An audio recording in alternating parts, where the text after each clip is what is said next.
Bonsoir à tous et bienvenue sur votre émission Focus Santé. Le Bénin compte au moins 2197 cabinets médicaux non autorisés. Ce sont les chiffres que nous avons eus dans notre documentation. Le ministère de la Santé a pris une mesure pour réduire la prolifération de ces cabinets non autorisés il y a quelques jours en faisant découvrir les signes distinctifs de ces cabinets médicaux.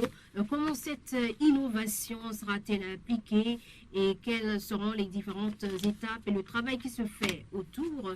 Toutes ces questions, nous les poserons bien sûr au directeur national de la santé publique, monsieur Orubagou Yoru Chabi, qui est avec nous aujourd'hui. Bonsoir, monsieur Orubagou. Bonsoir, madame la journaliste. Voilà, vous mettiez de l'ordre dans vos papiers tout à l'heure, ce qui donnait donc un peu de bruit à l'antenne et tout est rentré dans l'ordre, on le sait. De l'autre côté de la baie vitrée, Ulysse Tietema, donc pour nous accompagner. On n'oublie pas aussi de saluer Semiat Yessoufoué. Vous qui nous suivez à la maison, ou que vous soyez, vous savez, vous pouvez nous appeler déjà à partir de 15h30 pour vos différentes questions au 21 33 84 19 ou déjà au début de cette émission, dans les toutes premières minutes, envoyez des messages via WhatsApp au 65 00 24 24. Vous pouvez également utiliser ce numéro pour les appels directs à partir de 15h30. C'est donc parti pour Focus Santé de ce jour. Focus Santé. Focus Santé, c'est votre magazine santé sur la 88.6. Focus Santé avec Rachida Oussou.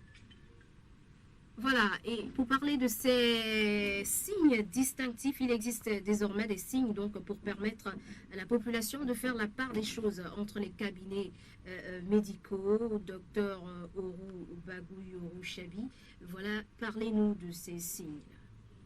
Ok, merci beaucoup, madame la journaliste. Bon, il faut dire que peut-être avant d'aller directement au niveau des signes, Oui. on fasse un peu un développement du processus. Allez-y. Au fait, depuis février 2012, vu la prolifération de ces cabinets privés, on s'est dit qu'il faut prendre des dispositions.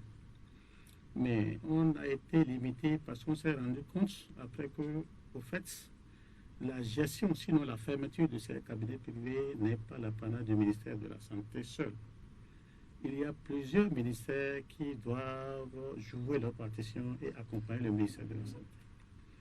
C'est vrai, nous sommes interpellés pour voir l'égalité et la régularité de ces différents cabinets privés, que ce soit médical ou non médical. Mais une chose est d'identifier que ça ne répond pas aux normes, mais à partir de ce moment, la fermeture, est-ce que c'est le ministère de la Santé qui va fermer? Je crois que non. Le ministère de la Santé va constater, mais la fermeture doit respecter un certain nombre de procédures. Oui. Vous le savez bien, d'aucuns diront que nous sommes dans un état de droit. Oui. Et il y a un certain nombre de mesures qu'il faut prendre parce que il faudra que le ministère de la Justice nous accompagne. Le ministère de la décentralisation également, le ministère de l'Intérieur, mais également les autres ministères sectoriels qui doivent apporter leur soutien. Donc, il faut dire qu'en son temps, nous avons rédigé une communication qu'on avait voulu introduire en Conseil des ministres, mais très tôt, on s'est rendu compte qu'il faut que la loi qui réglemente ces cabinets privés, il faudra vraiment que cette loi soit touchée. La loi 97-020 du du 17 17 juin juin 97. 1997, on va en parler tout à Voilà. l'heure. Donc, vous voyez, parce que tout ça, là, c'est pour respecter l'état de droit, tout ça, là, qu'on s'est dit qu'il faut forcément qu'on réfère à cette loi. Et lorsque vous prenez la loi, nulle part, le processus qui nous permet de prendre des sanctions, malheureusement, dans cette loi, ce processus est resté vraiment muet. Voilà pourquoi nous pensons qu'il faut revoir, il faut reprendre cette loi. Et le processus a été enclenché depuis d'ailleurs 2011, mais juste ici encore, nous ne sommes pas au bout de nos peines, c'est vrai. Et que dit cette loi pour que vous parliez des, comment dirais-je, des petits problèmes qu'il y a autour de la révision de cette loi? Bon, vous savez, la loi, nous on avait fait un projet de loi élaboré qui a passé déjà par la commission de codification de la législation et c'est allé à la Cour suprême. Et je crois qu'à la Cour suprême, je me rappelle, je faisais partie d'une délégation qui s'était rendue à la Cour suprême pour accompagner Madame le ministre de la Santé pour qu'elle, entre autres dossiers, souligne à la Cour suprême que c'est un dossier vraiment urgent, brûlant. Donc le processus en cours, quand on s'est rendu compte que peut-être pour aller vite, et l'Assemblée nationale s'est autosaisie du dossier, donc ça, au lieu de que ça soit un projet de lettre, maintenant ça devient une proposition de loi. Et par rapport à ça, il faut dire que tout au long du processus, le ministère de la Santé a été associé. Donc en principe, avec ce volet, ça va déjà au-delà des autres circuits et comme c'est une proposition, les députés eux-mêmes, en principe, ça doit aller vite. Mais il faut dire que nous avons travaillé d'arrache-pied avec la 6e législature qui vient de finir et je crois que nous avons finalisé.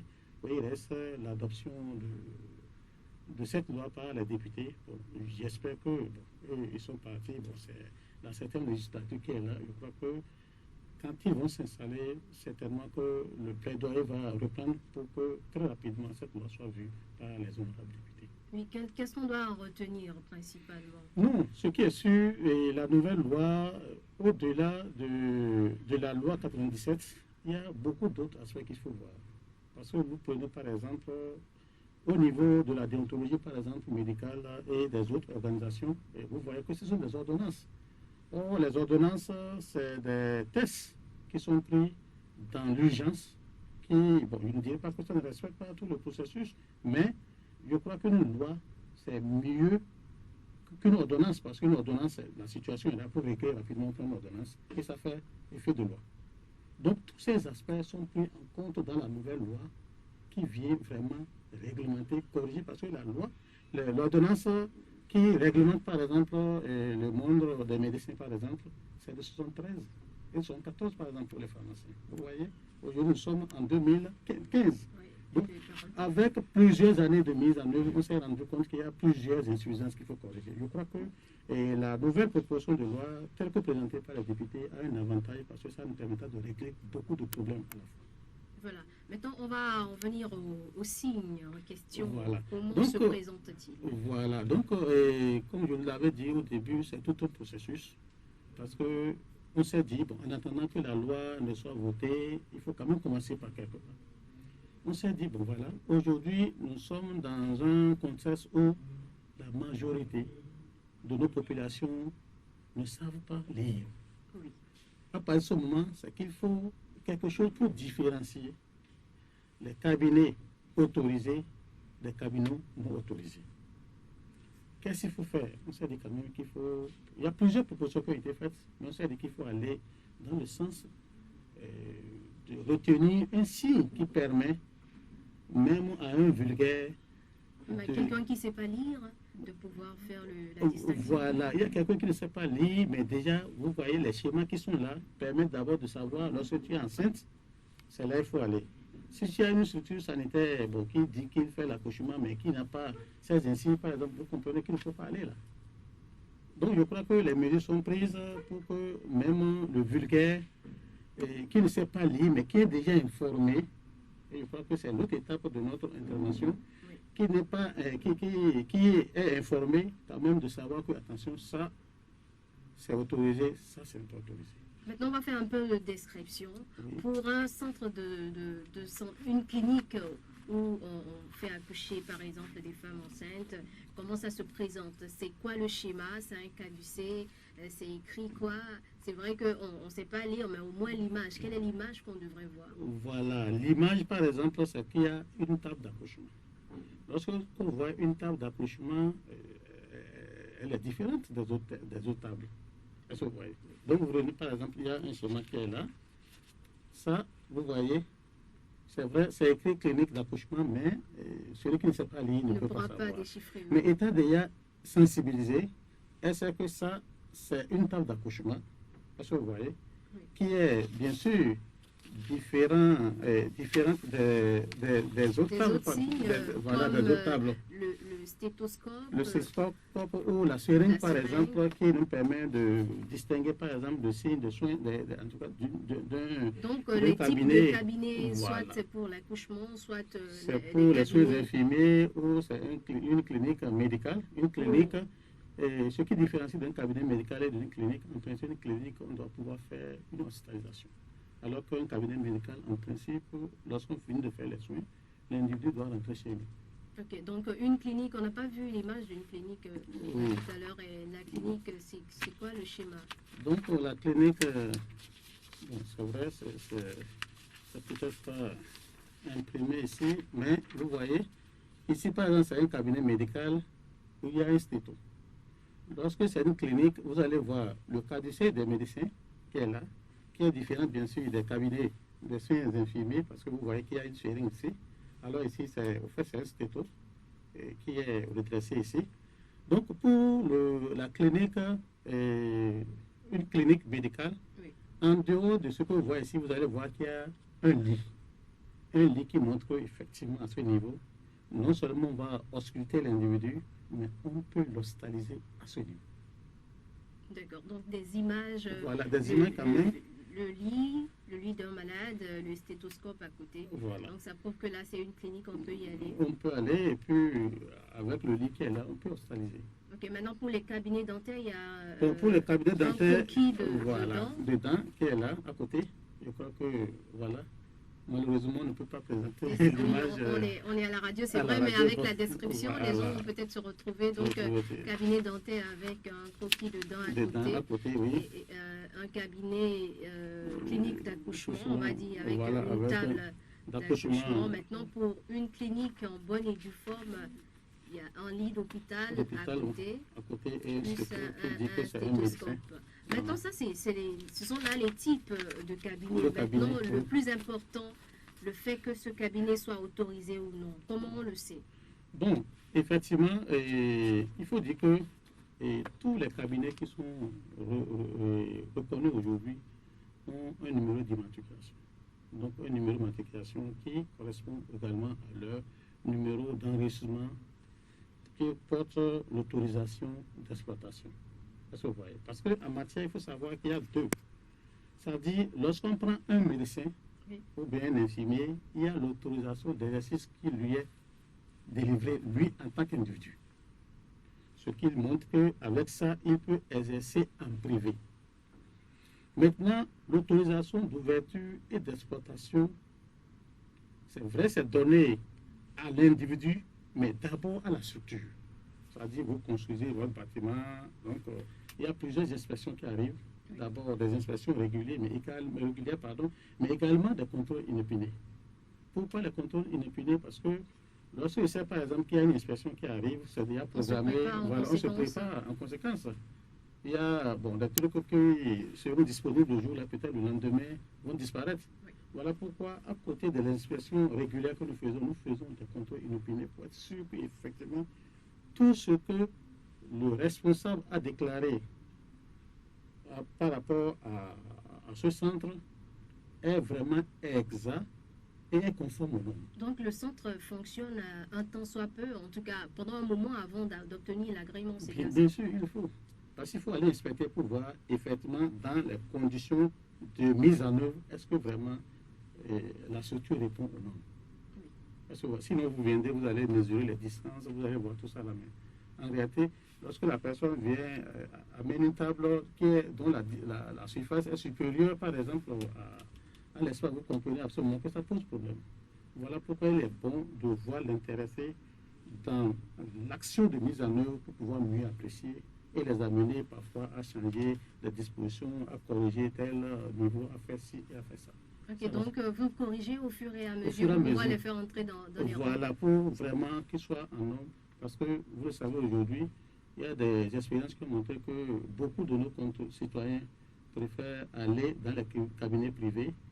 Et puis c'est plus accessible voilà, que les centres. Bon, il y a tout ça, c'est un autre débat. Oui, c'est vraiment un grand débat parce que quand on a mal, on aimerait vraiment la proximité pour se soigner Exactement. le plus tôt possible. Exactement. Donc, à part ces visites inopinées, on va dire, qu'est-ce que vous faites après? Et ça prend combien de temps pour obtenir l'agrément?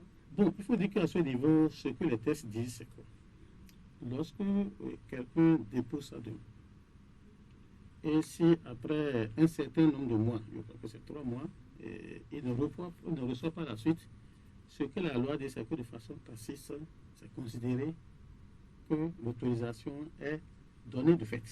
Vous voyez.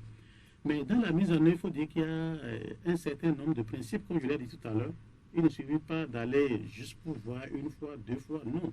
Il faut aller non seulement de façon régulière, mais également de façon inopinée pour être sûr que ce qui a été déclaré est vraiment exact. Donc tout ça, là, ça prend parfois un peu de temps. Il faut dire que ce n'est pas le ministère de la Santé seul qui est impliqué dans ce processus. Il y a les différents ordres et associations professionnelles qui sont associées dans la mise en œuvre de cette réforme. Et tenez-vous tranquille, c'est que tout au long du processus, ils sont associés. Depuis l'autorisation, il y a une commission qui siège, un comité qui siège pour donner l'agrément. Aussi bien l'exercice en clientèle privée qu'individuelle, que l'autorisation d'ouverture et d'exploitation d'une unité de soins ou d'un cabinet médical. D'accord. Donc, on ne saurait donner le temps exact que ça prend, mais c'est au moins 3 mois. Au moins 3 mois, mais je crois qu'avec le nombre, et en principe, si tout marche bien, lorsque quelqu'un dépose sa demande dans les 6 mois, on doit pouvoir quand même répondre. Soit on lui dit non, attention, il faut revoir telle chose, il faut faire ci, il faut ça. Donc, on veut jeter avec des motifs et lui dire ce qu'il faut faire pour corriger. Oui, vous avez parlé de manière tacite tout à l'heure.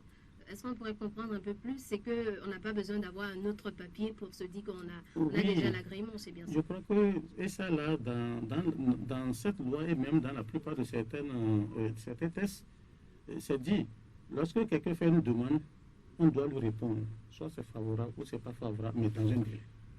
On dit, lorsque le délai est écoulé, sans répondre, ça veut dire que de façon tacite, c'est oui. Je crois qu'il y a beaucoup de tests aujourd'hui, même en dehors de structures sanitaires, du ministère de la Santé, il y a beaucoup de tests comme ça qu'il faut revoir.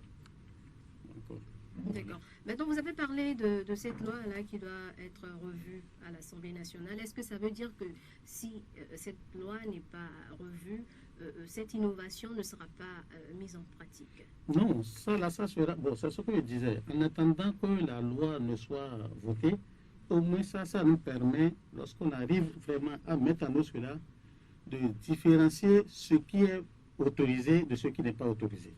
Voilà l'objectif. Ça, là, la loi n'a pas prévu ça, mais okay, nous, c'est juste pour une voilà. Donc, mais je crois que comme la loi est restée mieux sur ça, on s'est dit ça, là, c'est une réforme qu'on peut déjà commencer en attendant, parce que la loi ne l'interdit pas, même si elle ne dit pas de faire ci ou de faire ça.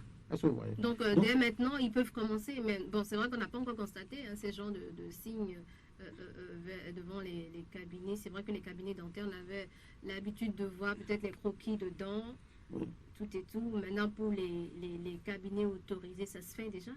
Bon, je crois que le processus en cours, je crois que il y a de cela, c'était la semaine passée, on vous a invité juste pour lancer. Oui, voilà, donc ça veut dire que le processus vraiment est en cours. Actuellement, je crois qu'au moins avec le soutien des différents ordres, comme je l'ai dit, je crois qu'on s'est entendu au moins sur ça. Ça, c'est le premier pas. Oui. Ce qui reste maintenant, c'est qu'il faut faire cela sur quand même une structure qu'on ne peut pas falsifier. Sinon, vous allez voir qu'il y a des cabinets non autorisés quand même qui ont les mêmes plaques, est-ce que vous voyez? Et nous sommes en train de proposer une plaque quand même pour que ça soit vraiment non falsifiable. Parce que notre défi, c'est ça. Parce qu'on est au Bénin, on est fort. Vous vous rappelez, lorsque vous invitez une vedette, vous comprenez, vous vendez peut-être 200 cartes d'accès, mais vous voyez 1000 dedans. Et chacun est capable de vous montrer quand même. Ces cartes. Donc voilà, il y a tous ces risques qu'il faut vraiment contrôler. Et c'est pour ça que nous sommes en train de voir comment sécuriser davantage vraiment ces signes d'initiative pour que celui à qui on donne, que ce soit lui et uniquement lui qui l'exploite. C'est dire que les récalcitrants ou ceux qui ne vont pas entrer dans les rangs, il n'y aura pas de bâton pour leur taper là-dessus. Non, ce qui est sûr, le processus, c'est tout un processus. On commence par là, mais ce qui est important également, c'est qu'il faut, tout à l'heure vous l'avez dit, il y a 2197 cabinets recensés, c'était en décembre 2012. Donc aujourd'hui, certainement que le nombre a évolué. Mais dans ce lot, vous avez seulement 729, ça fait 33% qui ont reçu une autorisation. Donc, vous comprenez avec moi que le défi est énorme. Donc, les autres 77%, alors là, il faut les organiser. Il faut dire que dans ce lot, il y a beaucoup qui ont déposé leur demande pour avoir l'agrément, mais il faut dire quand même qu'il y a beaucoup qui n'ont pas encore fait le premier pas. Voilà pourquoi à ce niveau, nous sommes en train de prendre des dispositions pour les accompagner. Ça veut dire quoi? Ça veut dire qu'il y a certains qui ont la bonne volonté de se mettre à jour. Ceux-là, on les identifie et on multiplie les équipes pour aller vraiment accélérer le processus en vue de leur permettre de s'installer dans les conformes et respecter la loi. Maintenant, ce qui est aussi important qu'il faut souligner, c'est que vous voyez dans ce lot, près de 20% des cabinets sont tenus par des non-professionnels. Ça veut dire qu'il y a des aides-soignants qui ouvrent un cabinet de soins. Oui. Donc tout ça là, c'est avec le temps, tous ces cabinets seront purement et simplement fermés. Ça là, il n'y a même pas de débat par rapport à ça. Dans combien de temps? Comme ça semble être utopique. Non, ce n'est pas hypothétique. Ce que nous attendons en réalité, c'est le vote de la loi. Oui. C'est le vote de la loi. Donc il faut la loi pour pouvoir taper du poing sur les tables. Parce que nous, on sent que ça, c'est pas bon, ça s'arrête là. Mais il faudra que le ministère de la Justice soit saisi. C'est eux qui doivent mettre le scellé, par exemple. Lorsqu'il met le scellé, est-ce qu'un individu peut aller contre? Je crois que non. Lorsqu'il s'agit, par exemple, d'aller de façon forte, il faudra que le ministère de la Défense, le ministère de l'Intérieur, tout cela nous accompagne. Est-ce que vous voyez? Moi, j'étais dans un département où on avait pris l'initiative, mais très tôt, on était buté par... On avait fait face à une difficulté. Parce qu'au niveau d'un arrondissement, le chef d'arrondissement lui pense que non, il ne faut pas fermer. Alors que de façon locale, c'est lui qui devait nous appuyer à fermer. Donc très tôt, dans ces conditions, voilà. Donc ça veut dire que vous voyez les autres ministères, ça veut dire qu'il faut que le ministère de la décentralisation également soit impliqué. Donc c'est tout un processus. Donc c'est un projet où plusieurs ministères ont un rôle à jouer pour l'efficacité. Donc sinon l'atteinte des objectifs, si vous venez de prendre le train en marche, mesdames et messieurs, sachez que vous êtes sur Focus Santé. On reçoit pour vous aujourd'hui le directeur national de la santé publique, M. Ourou Bagou Yoro Chabi. On parle des signes distinctifs des cabinets médicaux. Je rappelle que si vous avez des questions, c'est dans 3 minutes, précisément à 15h30. Vous pouvez appeler le 21 33 84 19 ou le 65 00 24 24 ou envoyer des messages via ce dernier numéro que je viens de vous donner. Puisqu'on parle des cabinets médicaux, vous le savez, c'est très important. Ce sont donc ces centres de santé qui sont vraiment sollicités à Cotonou et partout dans le Bénin. Donc c'est le moment plus que jamais d'envoyer vos préoccupations au 21 33 84 19 ou 65 00 24 24. On va continuer donc cette émission avec Monsieur Ourou Bagou Yoro Chabi pour parler de ces cabinets autorisés. Qu'est-ce qu'il faut remplir comme condition? Vous avez parlé, c'est vrai, de visite inopinée, mais un cabinet privé, qu'est-ce qu'il doit comporter pour qu'on sache que vraiment celui-là, c'est un centre de santé qui répond aux normes? Est-ce qu'il faut avoir un nombre d'infirmiers, un nombre de médecins? Il faut avoir une infrastructure qui répond à certaines règles ou à certaines dimensions? Qu'est-ce qu'il faut? Ok, merci beaucoup. Je vous remercie. Je crois que c'est vrai. Il faut avoir un certain nombre de matériel, un certain nombre de personnel, un certain nombre de dispositions. Mais ce qui est important, comme je l'ai dit, le tout premier acte, s'il y a 20 agents de santé, que ce soit médecins, infirmiers et autres, il faudra que chacun de façon individuelle ait une autorisation d'exercice. Est-ce que vous voyez? Deuxièmement, la structure dans laquelle tous ceux-là interviennent, qui constituent le cabinet ou la clinique ou tout ce que nous voulons, il faudra que cela soit autorisé.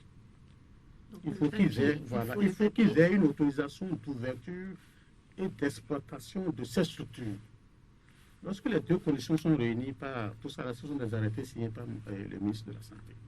Lorsque tous ces éléments sont disponibles, ce qui est sûr, avant de donner l'autorisation d'ouverture et d'exploitation, comme je leur ai dit, avec les différents passages, nous vérifions si la structure est conforme aux normes, un minimum de normes. Est-ce que vous voyez? Lorsque vous prenez par exemple un cabinet médical, vous comprenez avec moi qu'un seul médecin, en principe, ne peut pas animer un cabinet. Parce qu'il ne peut pas être là, présent 24 heures sur 24. Donc, à partir de ce moment, je crois qu'il faut un minimum de 2 à 3 médecins, d'abord.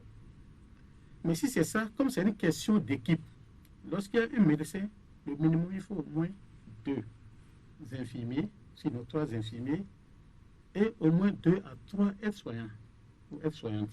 Est-ce que vous voyez? Oui. Mais lorsque ça, c'est pour une équipe, ça. Mais s'il faut au minimum de 3 équipes par cabinet, vous comprenez? Ça fait 3 médecins, au moins 6 infirmiers, au moins 6 à 9 aides-soignants, sans parler, bien sûr, dans un entretien, ainsi de suite, qui doit veiller sur la propriété des locaux. Donc, vous voyez un peu l'esprit. Maintenant, lorsque c'est une clinique, alors là, ça fait appel à l'hospitalisation, à faire ci, à faire ça. Et avec l'existence d'un laboratoire, vous comprenez qu'il faut avoir plus de personnel qualifié. S'il y a un laboratoire, il faut un technicien de laboratoire qualifié. Oui. Donc, il faut plus de médecins, il faut plus d'infirmiers, il faut plus d'aides-soignants, il faut plus d'agents d'entretien. Est-ce que vous voyez? Donc, voilà, je ne peux pas dire ici, c'est le nombre minimum que je donne. Mais selon la fréquentation de la structure ou des mesures que le responsable veut faire prendre, il peut améliorer le nombre. Mais aller un peu au-delà de ces nombres, je crois que et ça risque de peser sur les quelques médecins professionnels et les autres professionnels qui animent le centre. D'accord. Voilà donc un peu, on a un petit aperçu de ce qu'il faut dans un cabinet ou une clinique de soins. Maintenant, à part cet aspect de la question, est-ce qu'il n'y aura pas un coût que le malade, on va dire la population doit payer avec une telle innovation? Parce que quand ça change, il y a des répercussions. Non, je crois que, vous voyez, par exemple, l'action que Madame le ministre de la Santé est en train d'entrevoir, c'est d'accompagner les différents acteurs. Accompagner les différents acteurs lorsque, par exemple, en tout cas la plaque ou l'insigne coûte par exemple 20 000.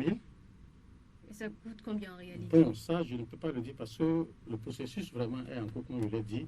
Mais je voudrais dire qu'il y a une partie que l'État doit subventionner pour encourager les uns et les autres à aller dans ce sens. Parce que lorsque la structure est sûre, je crois que nos malades qui iront vers cette structure auront les soins de qualité.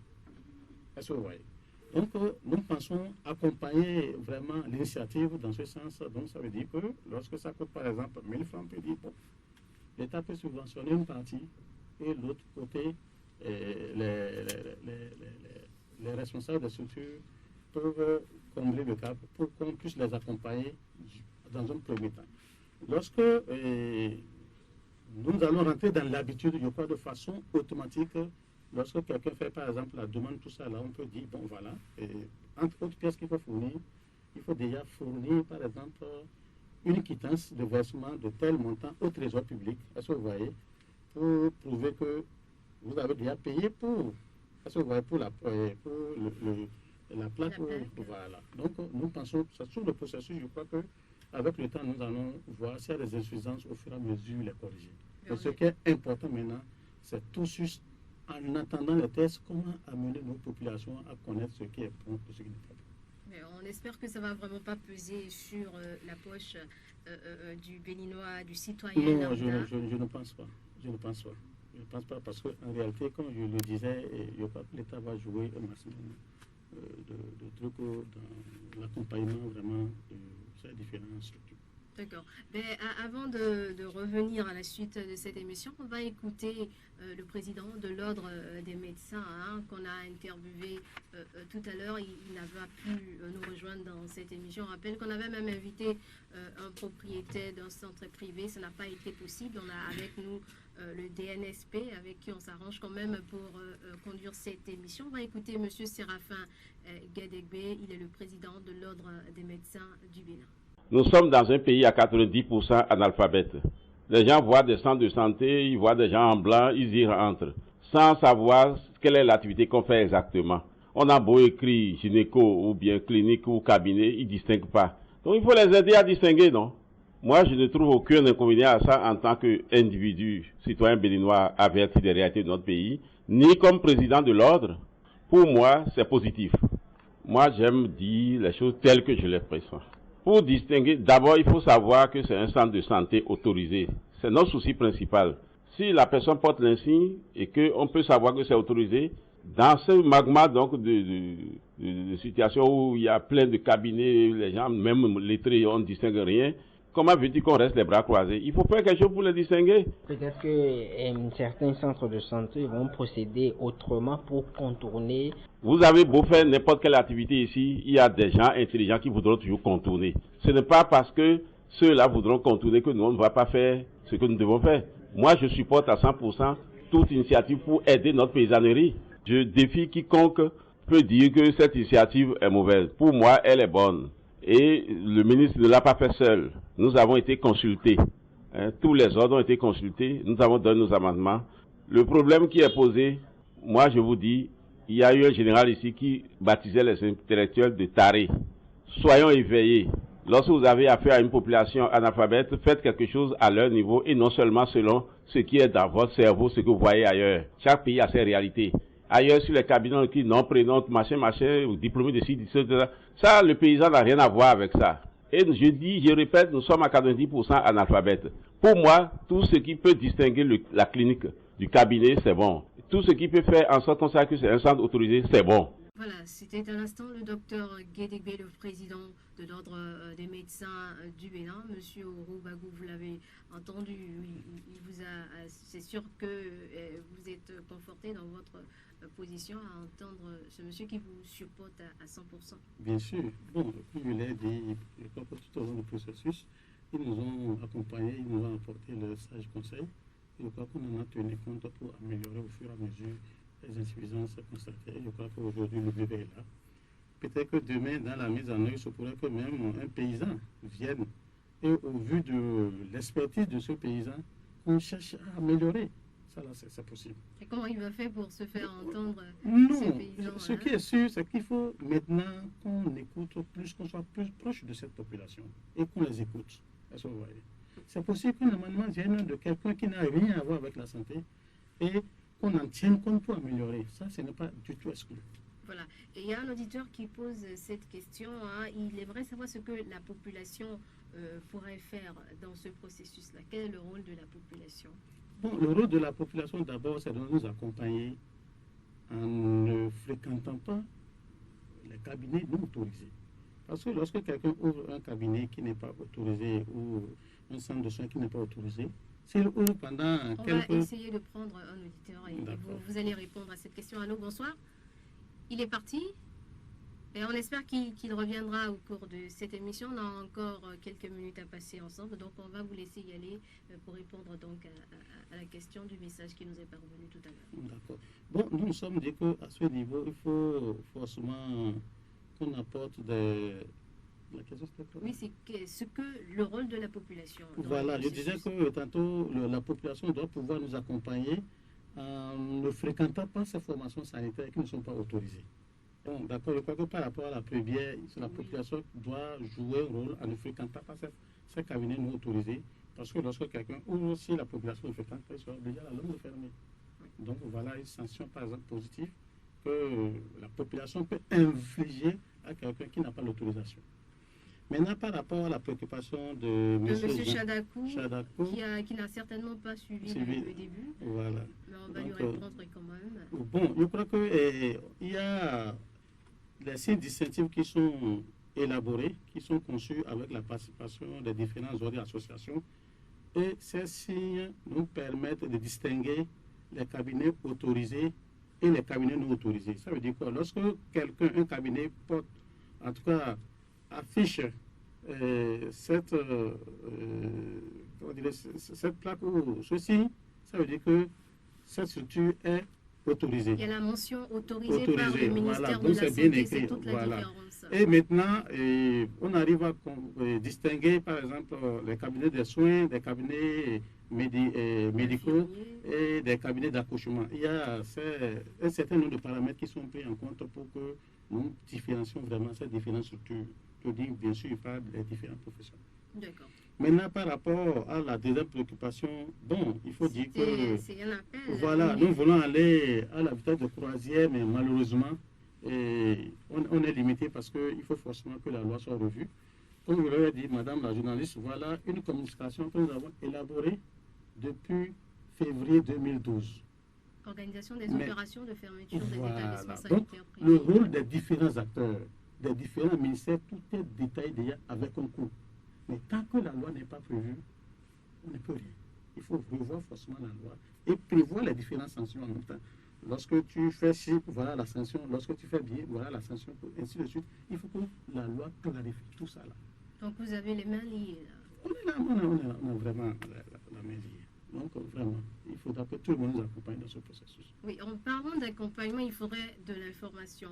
Dites-nous, quel est, comment on va dire, le plan de communication que vous avez élaboré pour informer la population autant que faire se peut, dans le maximum, le mieux possible? Oui, je crois que la salle de communication de Madame le ministre a élaboré bien sûr un plan de communication. Et vous allez voir même dans ce truc, il y a le volet communication qui occupe une place de choix. Donc, comme je l'ai dit aujourd'hui, si la loi n'est pas revue, malheureusement, on ne peut rien faire. Parce qu'on risque de mettre en conflit la population, et qui sont les usagers, bien sûr, de ces structures sanitaires, et les structures, que ce soit autorisées ou non autorisées. Voilà pourquoi on veut aller par palier. Si déjà nous arrivons à faire connaître à la population ce qui est bon et ce qui n'est pas bon, à elle de choisir maintenant là où aller. C'est le premier niveau.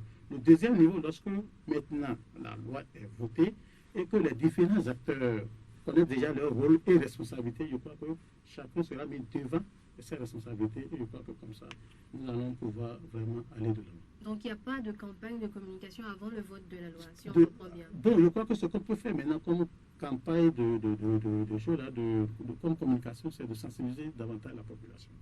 Lorsque vous allez quelque part, si vous n'êtes pas satisfait, il ne faut plus aller. Est-ce que vous voyez? Oui, mais si on y va, parce qu'on a mal et qu'on ne ressent malheureusement, je crois que nous-mêmes, je vous ai dit tout à l'heure, sur les 2197, malheureusement, c'est 729 qui sont reconnus. Et les autres? On fait quoi? La question se trouve à ce niveau-là. Est-ce qu'il faut rester les bras croisés? Je crois que non. Malheureusement, vous voulez aller à la vitesse de croisière pour les faire. Parce que nous les reconnaissons déjà. On sait qui est bon, qui n'est pas bon, quels sont les cabinets légaux, et nous les connaissons déjà. Nous cohabitons avec eux, mais aujourd'hui, tu ne peux pas prendre ta chicotte pour dire va fermer. Non. Quelle sanction tu peux apporter à l'agent qui est là? Peut-être que le jour que l'agent va commettre une faute, profiter de la justice. Ça là. Et c'est là, c'est quand l'intéressé qui est victime porte plainte. Est-ce que vous voyez? Donc, c'est pour dire que vraiment, on veut aller très vite, mais malheureusement, on est un peu lié. Oui, quelques chiffres pour continuer, docteur Ourou Bagou. Parmi ces cabinets, sinon ces cabinets dont on parle, il y a 662 dans l'Atlantique littoral. J'espère que ces chiffres-là, vous les avez aussi à votre niveau et que vous allez nous les confirmer.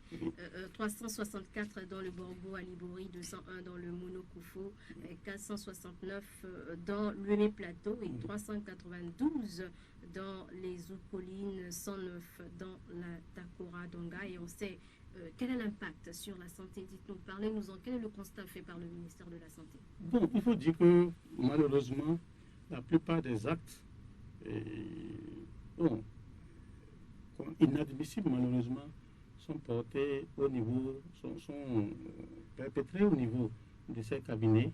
Comme je l'avais dit, les statistiques par exemple montrent que c'est à peine, c'est 20% des cabinets par exemple qui sont des cabinets tenus par les médecins. Et plus de 40% tenus par les infirmiers. Le reste qui gère ça, malheureusement, c'est le personnel non qualifié. Et malheureusement, c'est à ce niveau que le maximum de dégâts vraiment est posé. Des morts. Malheureusement, parce que nous, au niveau des structures, malheureusement, lorsque ça ne marche pas là, ils sont obligés de les référer au niveau des structures. Et parfois, c'est trop tard. Et parfois, c'est trop tard. Donc, vraiment, le défi est là. Je crois qu'on est tous interpellés. Vous avez certainement fait des descentes sur le terrain, vous avez vécu des choses vraiment peut-être terribles. Vous avez des témoignages à nous faire par rapport à tout ce que vous avez vu? On a plein de témoignages. Parce que chaque jour que Dieu fait, Madame le ministre de la Santé, d'une manière ou d'une autre, est appelée soit par un simple citoyen ou bien par ceux qui la connaissent. On peut l'appeler, le simple citoyen l'appelle? Non, elle a toujours décroché. Heureusement d'ailleurs, elle a toujours décroché parce que nous, parfois, même en tant que directeur national de la santé publique, c'est elle qui nous fournit certaines informations. Donc son numéro est connu par un bon bon nombre de personnes? 24 sur 24. Est-ce qu'on peut l'avoir pour Bien les sûr, autres si vous auditeurs voulez, qui nous il n'y a pas de suivent? problème. Vous pouvez leur donner Bon, peut-être ce que privilège. je ne le donnerai pas, mais je crois que les numéros de Madame le ministre de la Santé ne sont pas cachés. D'accord, donc qu'il tape à la bonne porte et elle répond toujours. D'accord, donc vous nous parlez de ces témoignages. Donc je disais que, bon, nous-mêmes, je crois qu'il faut dire qu'on a vécu des situations, hein, ça, il faut avoir le courage de le dire. Et quand je prenais service à Parakou comme directeur départemental de la santé, oui, le tout dernier dossier que mon prédécesseur a géré, c'était ça. Parce qu'il voulait aller à la vitesse de croisière, malheureusement, pour fermer ce cabinet. Mais il n'a pas pu. Parce que, effectivement, il les a identifiés même dans Parakou Centre.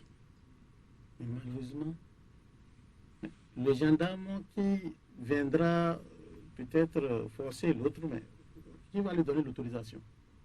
Il n'y a pas, les textes n'ont rien prévu par rapport à ça, malheureusement. Donc, ça peut dire que moi, c'est le tout premier dossier que j'ai géré. Alors que c'est des cabinets où quand même il y a eu des situations vraiment dramatiques. L'autorité pense qu'il faut fermer, il faut faire ci. Bon, c'est vrai de façon temporaire, ça a été formé, mais après quelques temps, le centre a été ouvert. Actuellement, dans un département proche ici, je crois qu'en 2014, il y a un dossier aussi que Madame le ministre a géré en personne. Oui. C'est dans le département de Ourmier Plateau, je crois. Et elle-même, elle est descendue avec toute une équipe, et la presse d'ailleurs. Mais avant qu'elle n'arrive là-bas, on n'a vu personne. Alors que dans cette structure, il y a eu mort d'homme. Et c'était fermé? Non. Arrivé là-bas, il y a les traces qui sont là, mais malheureusement, il n'y a personne. Bon, c'est vrai, avec le temps, je crois que les dispositions ont été prises, je crois que l'intéressé a été présenté au procureur de la République. Mais il y a eu une plainte avant ou comment Bien ça sûr, s'est passé? bien sûr. Parce que dans ce genre de choses, il faut encourager les parents de la victime à aller dans ce sens. C'est vrai, d'autres disent que c'est Dieu qui a dit, Dieu a donné, Dieu a repris, mais je crois qu'il faut peut-être encourager les uns et les autres à aller dans ce sens. Ce n'est pas qu'on est en train de livrer les collègues ou les collaborateurs, non. Je crois qu'il faudra que chacun réponde de ses actes. Et par rapport à ça, avec l'adoption de la nouvelle loi, je crois qu'on doit pouvoir situer les responsabilités. Donc c'est la seule arme dont dispose maintenant la population, c'est porter plainte quand il y a quelque chose qui a été mal fait, il y a eu une intervention, il y a peut-être une piqûre qui a été, une injection qui a été mal faite, et on sait les dégâts que ça engendre Donc, il faudrait user de cette arme avant que peut-être que les députés se penchent sur cette loi. On ne sait pas combien de temps ça va prendre, mais on espère que ça va se faire sous peu. Voilà, donc on a encore quelques minutes à passer ensemble, à peine 4 minutes avant de partir. On va vous laisser donner on va vous laisser dire, votre mot de la fin avant de nous en aller. Ok, merci beaucoup, Madame la journaliste. Je crois que, comme tout processus, la dissertation des cabinets privés doit répondre à un certain nombre de normes et procédures. Et actuellement, le ministère de la Santé, sous la responsabilité du professeur Kinde Kaza, a démarré le processus. Et je crois qu'aujourd'hui, avec l'accompagnement des différents acteurs, surtout les différentes autres associations qui sont toujours avec nous, je crois que nous allons pouvoir nous en sortir. Mais ce qui est important, comme je l'avais dit tantôt, c'est la révision de cette loi. La révision de cette loi, et je suis convaincu que les tout premiers dossiers sur lesquels vont se pencher les députés de la 7e législature, je suis convaincu qu'il y aura cette loi qui va occuper une place de choix. Parce que ce qui est important, nous voulons donner les soins de qualité à la population et réduire les différents risques d'exposition. Parce que chaque fois qu'une structure qui offre les soins n'est pas qualifiée, n'est pas autorisée, ça expose les différents usagers. Donc voilà pourquoi, à ce niveau, le ministère de la Santé est une fois encore interpellé pour jouer sa partition dans le règlement en attendant le vote de la loi de ces différentes difficultés. Bien sûr, avec le soutien de vous, les journalistes, qui nous accompagnent tous les jours dans ces différents processus.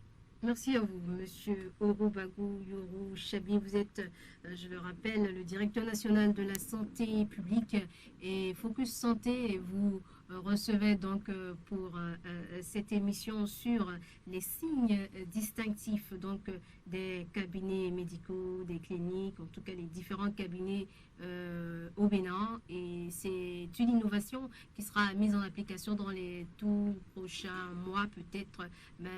L'essentiel ici, c'est la révision de la loi 97-020 du 17 juin 1997. C'est le nœud du problème, vous l'avez souligné tout à l'heure. Donc les regards sont tournés vers le Parlement.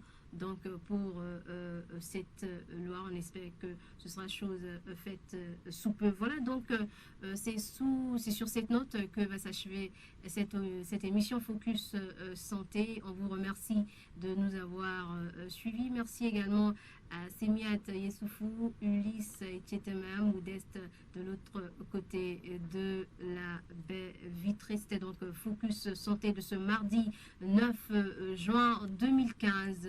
Prenez soin de vous et au revoir.